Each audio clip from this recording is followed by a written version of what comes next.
Inspector साहब खाएं। ओम स्वस्ति न इंद्रो वृधस्वा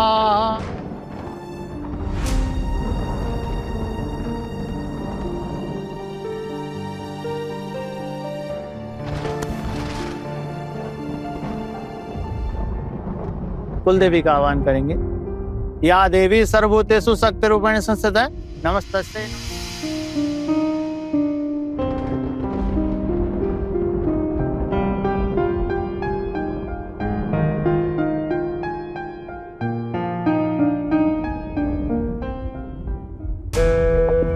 ये क्या कह रहे हैं आप? उन्होंने जानबूझकर गलत दवाई दी थी?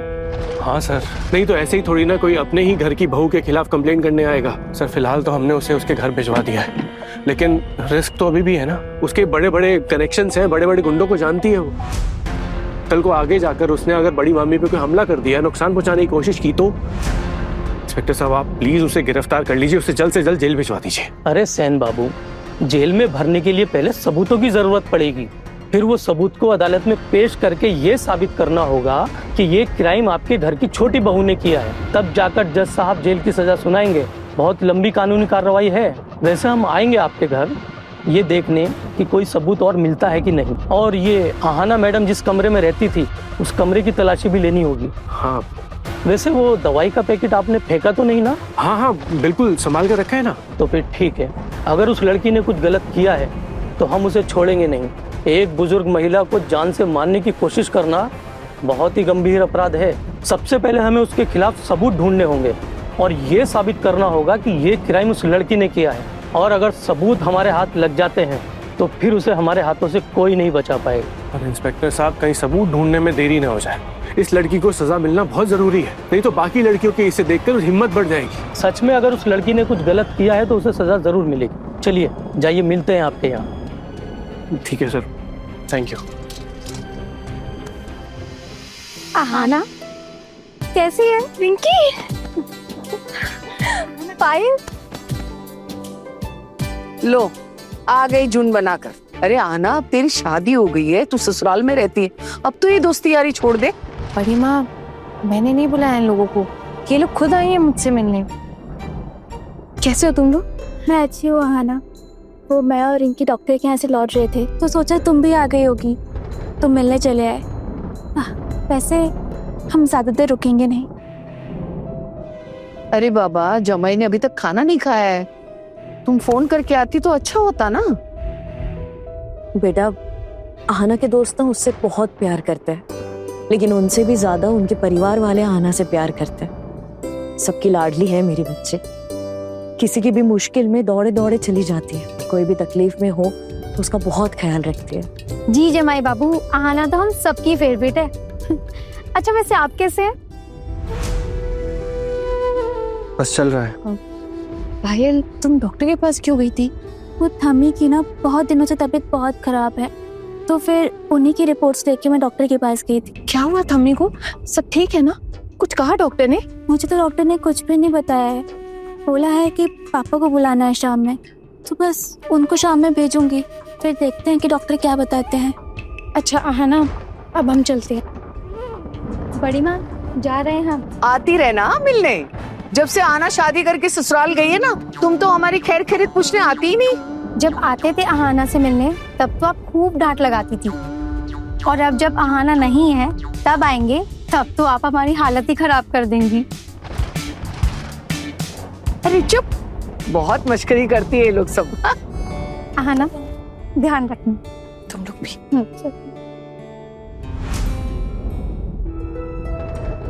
थम्मी को अचानक क्या हो गया? मैं तो उन्हें ठीक ठाक ही देखकर गई थी। बहुत टेंशन हो रही है उनको लेकर। आज उनसे एक बार मिलकर आऊंगी। अच्छा बहू, मैं खाना लगा देती हूँ। हाँ लगा दीजिए।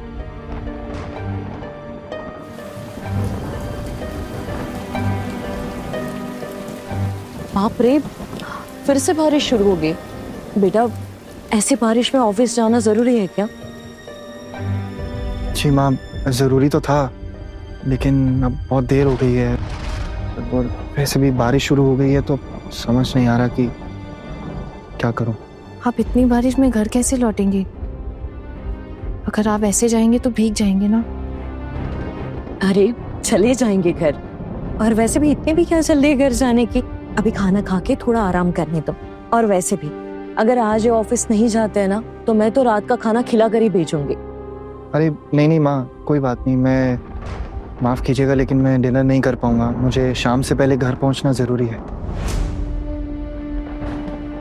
अच्छा ठीक है, लेकिन अभी खाना खा के आराम कर लो और शाम को चाय पी के आराम से निकलना। आना तो आज रात में यही रुक रही है ना?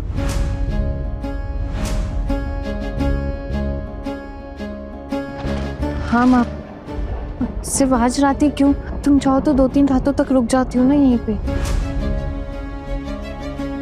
अरे आना बेटा, कितनी बार समझाना पड़ेगा तुझे?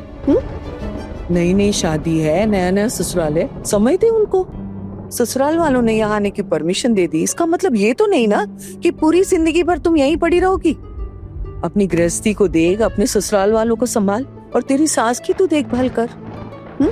उनकी दवाई का, उनके खाने का ख्याल रख।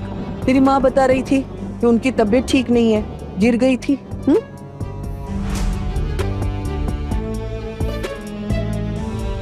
अब वो बिल्कुल ठीक है बड़ी माँ, चल फिर पा रही हैं, आपको टेंशन लेने की जरूरत नहीं है। अब आना, तो भी अभी खाना खाने बैठेगी ना?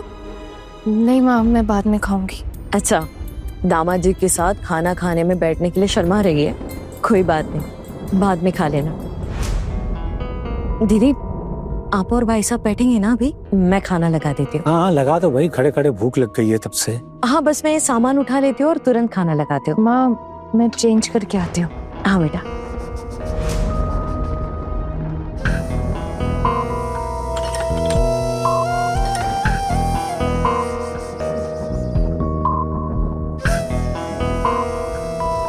आना,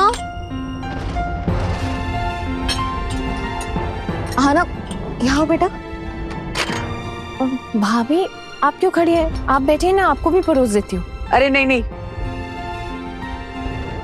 पहले जमाई को और तुम्हारे बड़े पापा को खा लेने दो, उसके बाद हम सब खाएंगे, ठीक है ना? आना ने आपके घर में सबके साथ एडजस्ट तो कर लिया है ना? आपके घर वालों को कोई तकलीफ तो नहीं होती ना इसकी वजह से?